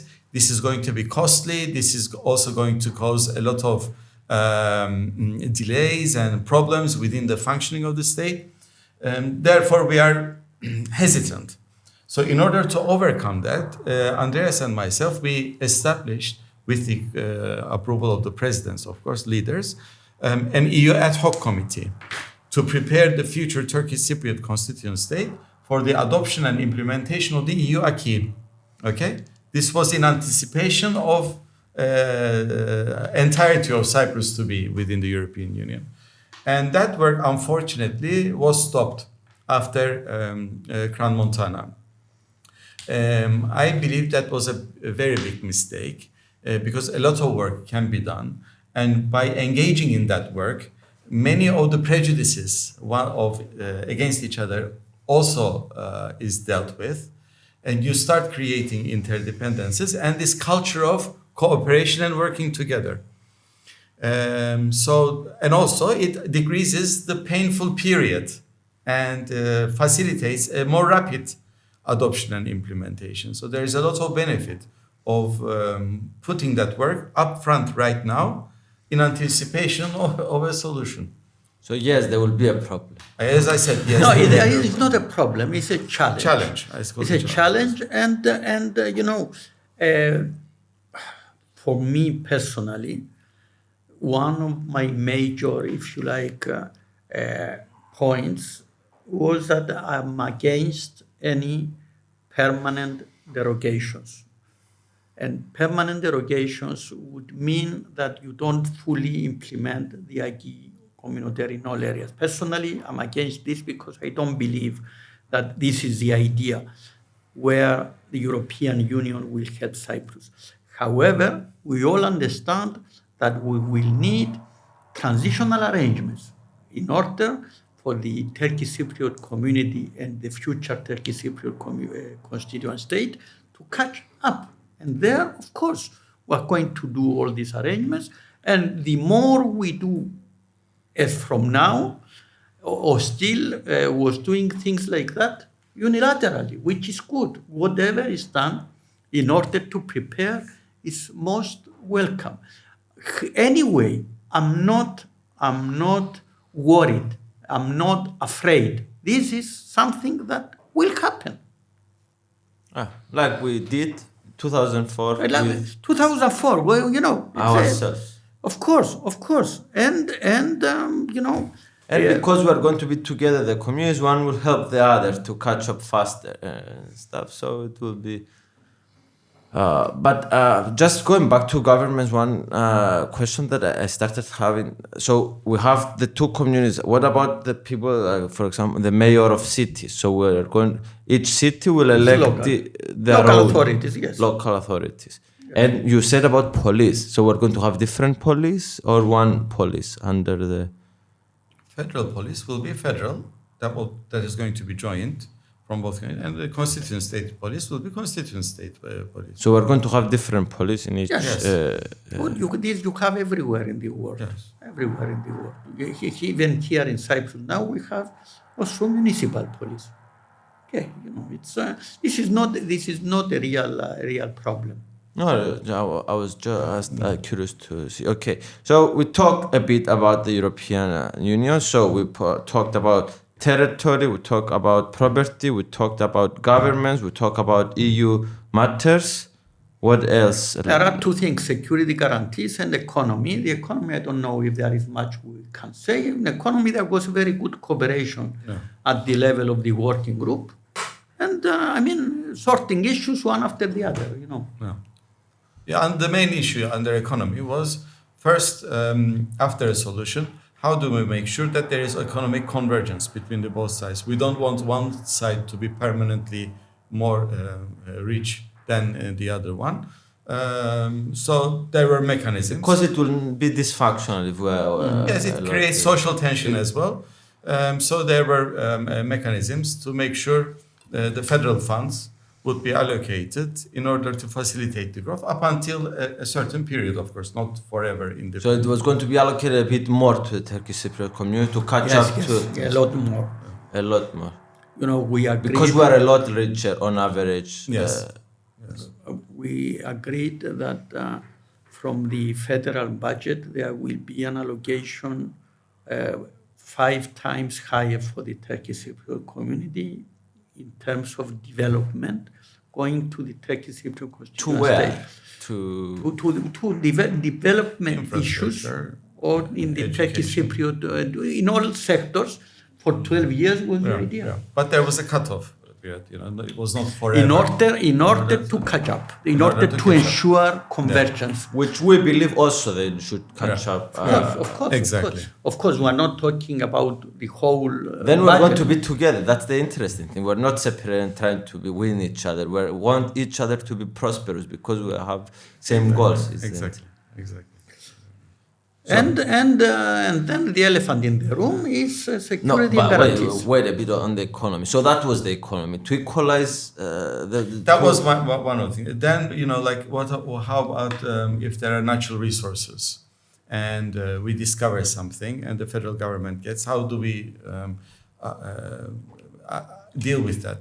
What portion remains with the federal government? Because what portion goes to the constituent states? Gas. We found a lot of gas in our area. So it was about that as well. How do we allocate this? Yes. So there were formulas by the economy experts that said, okay, this much of it will remain with the federal government, but the federal government cannot keep it all.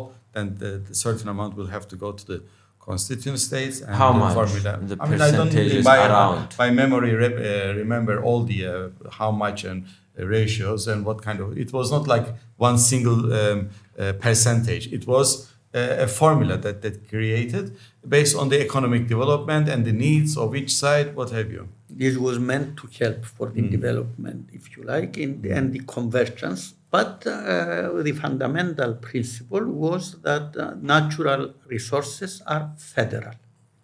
So, and then the federation allocates to the constituent states, taking into account what I was mentioning earlier, the idea of ensuring convergence in the course of 12 years. So it would work as a stimulus for the economic convergence of the country.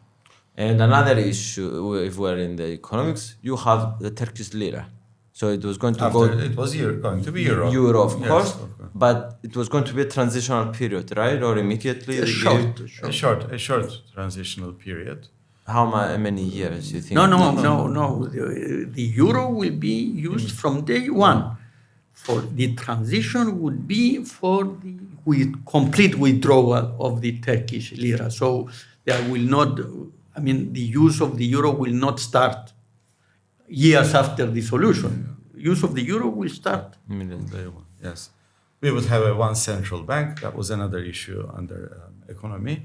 For a transitional period, it would have a branch in the north as well. because we have a different banking system that uses Turkish lira for its balance sheets, income statements, inspection purposes. So there are technical issues. So you would need some transition. But after that, we would be like a normal, regular EU member state country. Okay. And now we're going to the elephant in the room, as Mavroyiannis is called it. Securities and guarantees. Yes. Dun, dun, dun. Well, on security guarantees, basically, of course, it's not only about Treaty of Guarantee or Treaty of Alliance. You know, we were talking about the overall security of Cyprus, but of course, most people, what they understand is what will happen to Turkish troops and right of intervention, so on and so forth. On that, Turkish side already, all sides have said, okay, there will be rapid withdrawal of troops. We did not establish a calendar, but it was going to be rapid. The initial stages would be accelerated and then slowing down, and it would have a cutoff date. Now, at that cutoff date, whether some troops would remain under some format or not was going to be decided if we had managed to call the leaders of Turkey, Greece, and UK, which we couldn't go to that stage. But we knew two things. One, Secretary General said in Gali Set of Ideas, paragraph number 6, he said that the 1960 treaty with the right of intervention is not sustainable. A new system that gives a feeling of security to both communities that involves the guarantors, I am paraphrasing a little bit, should be created. We said yes to that idea.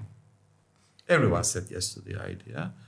The problem was we couldn't go into the details of it. We couldn't go into the final elaboration and give and take. We got stuck because we were not saying we were not opening our final hand on security and guarantees. So when Andreas says that Turkey didn't really accept full withdrawal of troops or abolition of the guarantees, he is right. We accepted the concept of Secretary General that something must be done to it, that something should involve abolition of the right of intervention, unilateral right of intervention, and it should also involve a rapid withdrawal of troops. Okay, so far, all right. But in order to say more, we said we need to hear more on the first 5 paragraphs and engage in a give and take. And in our last podcast, I also wanted to emphasize that part. Looking back, the problem I see is the mechanism we had in Crans-Montana was not conducive for both sides to open their final hand and engage in this final give and take. We blame the Greek Cypriot side for not accepting everything we wanted on the first 5 paragraphs. They were accusing us of not opening our hand further on right of intervention, withdrawal of troops. We got stuck, and we didn't have a mechanism that would push us to open our hand fully and finish it there.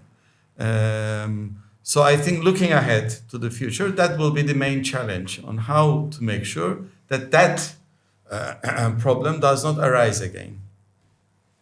Yes, I agree 100% with Özdil. What I want to underline is that in 2015, when negotiations with Anastasiadis and Akinci started, one of the first things we agreed was that the security of the one is not at the expense of the security of the other. And this was, as was still mentioned, in line with this idea, which was already at Bengali's set of ideas. And this is where we need to find this very delicate balance. How can we achieve security for all, and how do we have a system which respects fully the fact that Cyprus is a sovereign state, full member of the European Union, and eventually you can not have any third country having right to interfere with its internal affairs.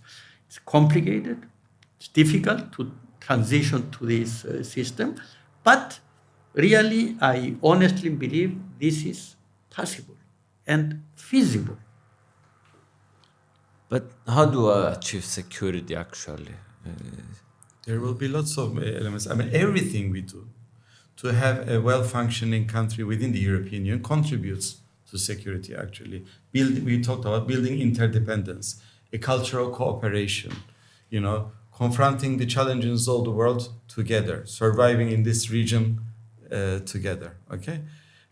So all these things are elements of our education system, how we teach our children. How do we motivate our businesses to establish partnerships? So today in Europe, after 2 world wars, well, it's inconceivable that they go to war. How did they manage? But of course, these things take time. In the meantime, there will be more classical methodologies engaged. And after a period, there would be a review. Now, whether what happens at that review, whatnot, should be discussed by politicians, by military experts, by security experts. The problem was, how do we move to that final stage and enable a very open-hearted, frank debate on this and on the remaining aspects of the Guterres framework? And you're talking about the 5% now. Yes, exactly. Yes, but this is the 5%. But as Özdil was saying, the most fundamental thing when you talk about security, you need to bear in mind, as again Özdil mentioned earlier, about how the European Union started.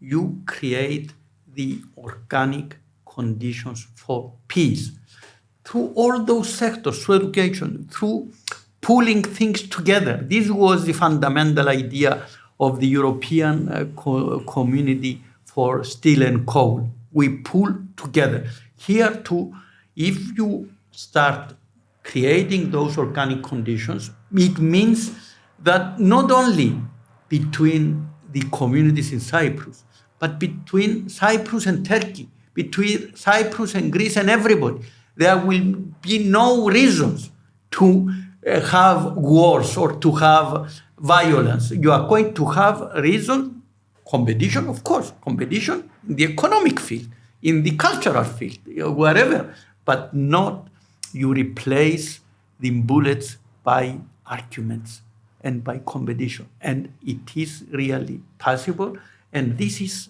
our idea. Let's create those organic conditions for peace and cooperation and prosperity in this Mediterranean. We kind of want to remove Turkey and Greece to have the right to intervene and all this. Yes, this is at the end of the day, it's necessary. We cannot have having guarantors having the right. UK as well. Not to have interest. They have the right to be interested, not to have the right to intervene militarily, more so, but to intervene in general in our internal affairs. But you need to create the conditions for this. So can you give me a brief explanation of what, so the security and guarantee was one of the things that was in the 5%, like remove completely the military from the Turkish. What are other things that was in the 5%? That was 5% is the Gali set of ideas. Those 6 paragraphs.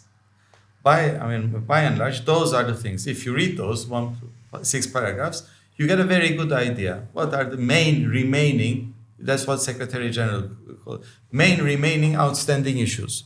So if that's settled in a spirit of give and take. Can you describe me a bit what that is? Yes, the paragraph number 1 was regarding governance and power sharing, this rotating presidency. And that it was important for you. Yes, of course. It's a rotating presidency and this one positive vote. One positive vote means? We will have a federal public administration. And in some areas, you would have to have at least one Turkish Cypriot public civil servant to say yes. I shouldn't say one Turkish Cypriot, one from each community to say yes in order for that decision to be adopted or implemented. You can't have government institutions only run by one community and not by the other. So this one positive vote was to ensure this effective participation in all the organizations Okay. of the government. So again, this is a little bit complicated. It is not as straightforward as saying one positive vote in every level and every institution. No, there were institutions with only one person. So what do you? But it was a general idea that some of its details, most of its details was figured out, but in some areas there was still some discussion that needed to take place. So that was paragraph number 1, mainly one positive vote, rotating presidency, the remaining aspects of this. Item number 2 was equivalent treatment of EU Turkish nationals. Yes, we mentioned it. We mentioned it. The third one was under the property chapter, this emotional attachment issue. We wanted the emotional attachment criteria to be taken into consideration for areas under territorial adjustment. So if we are going to give back the territory, but the Turkish Cypriot wants to remain there, and he claims an emotional attachment. We wanted that, and the Greek Cypriot side was saying, no, if a territory is going to be given back, the Greek Cypriots basically should have the final say. So there was that thing. There are very few things.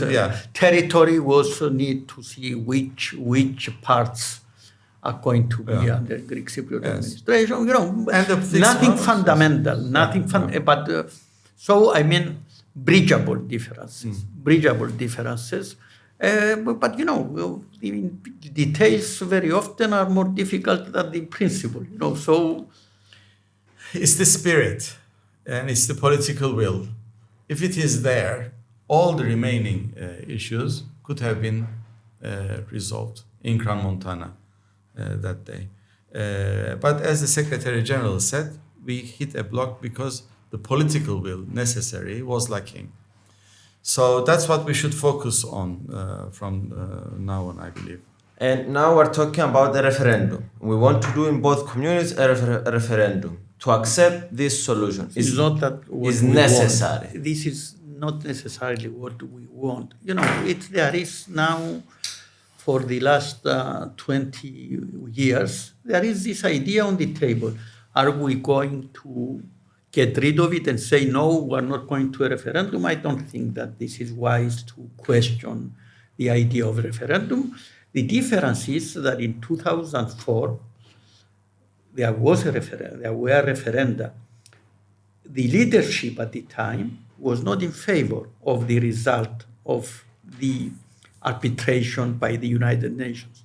In 2017, it was clear that only an agreed solution would go to referenda. So the leadership had to agree on the settlement, and this settlement would go to separate referenda. Personally, I'm really confident that if you have the leadership and the negotiating teams agreeing, it will go through without any problem. I agree, but you're afraid I am afraid that we will never get there. So what I propose, if and when it happens, is to put a deadline to these ongoing talks. Why do I feel confident that this can fly? Because we have already established a lot, as we have been trying to explain. We are not in 2004. It's not the period of unemployment where there were lots of gaps and that had to be filled by the United Nations. No, it's almost there. So I'm not afraid to say, allow ourselves a time limit and engage if there are still some outstanding details, some kind of a deadlock resolving mechanism or arbitration, so that we can finalize it. I don't want the new attempt to go on for decades because of one excuse or another, or because of one influence or another, or some interested parties. I don't even know who those might be. So once we push the button, we should commit to finish it by a certain time. I believe when we do that, it will be in our interest to help each other instead of relying on an arbitrator to finalize everything. But we should have that insurance of an arbitrator. If we still fail to wrap it up, then the arbitration mechanism, not a single person, but probably a mechanism, should finalize the thing. And we tell people.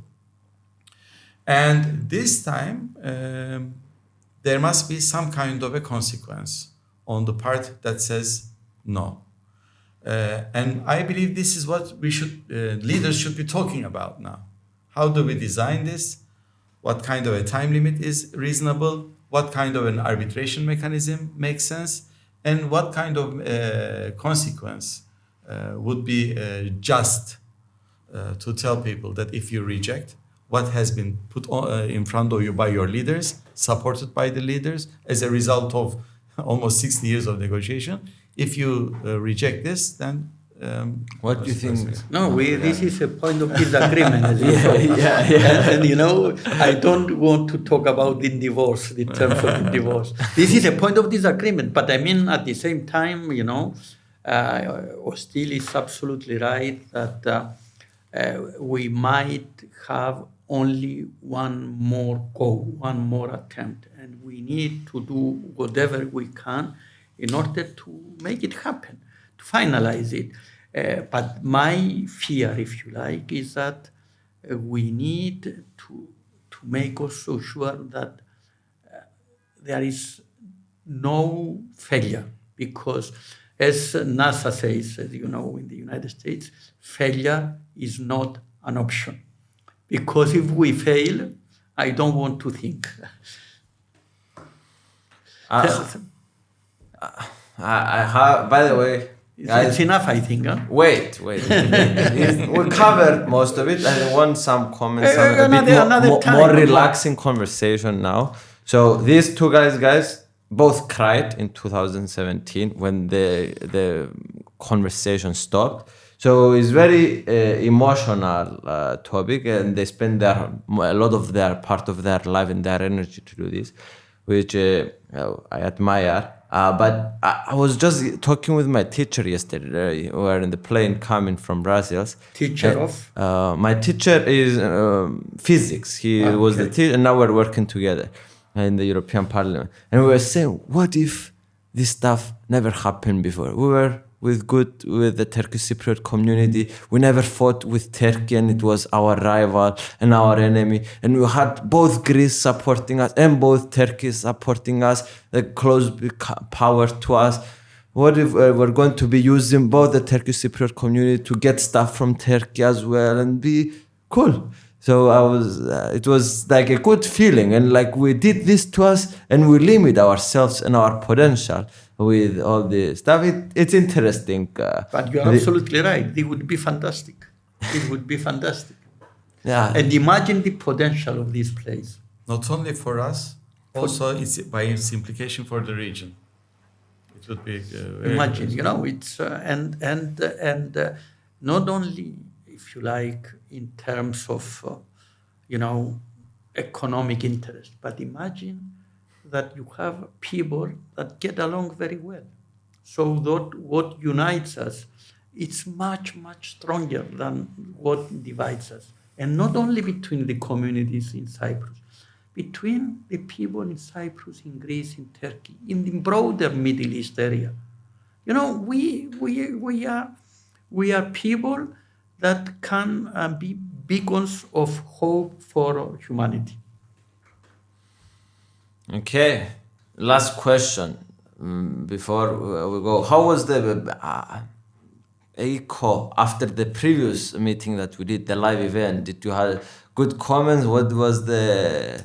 I think so. The following day, we participated in this Model UN meeting. There were many young people from both communities, and they were coming and talking to us, congratulating, telling us how much they benefited from following the debate. And later on, from other circles as well, that the people appreciated that we were, trying to explain and what happened. So I got positive feedback. I don't know. Me too. I got a lot of positive feedback. But there was one which was quite emotional. It was several weeks after. I met a young man who told me the following. It's the first time that my generation is not excluded. For us, this was something very remote, negotiations and talking. We were feeling that it was having nothing to do with our lives.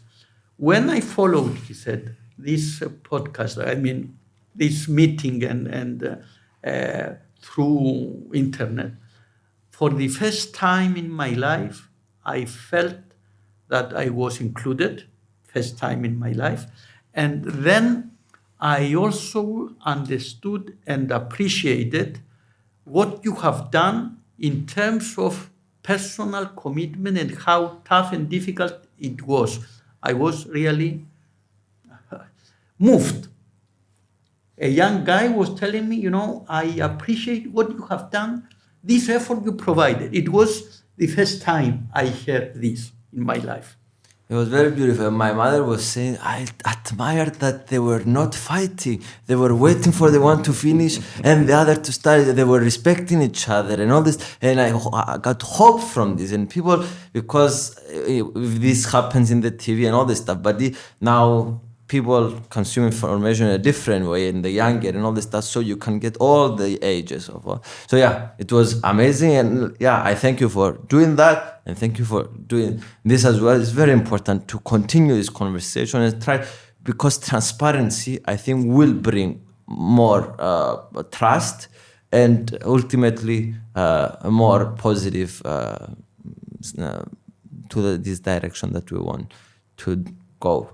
I love you guys. I love you people for watching. And for the international audience, this was probably very interesting as well to see how a small island is trying to fix its long-lasting problem.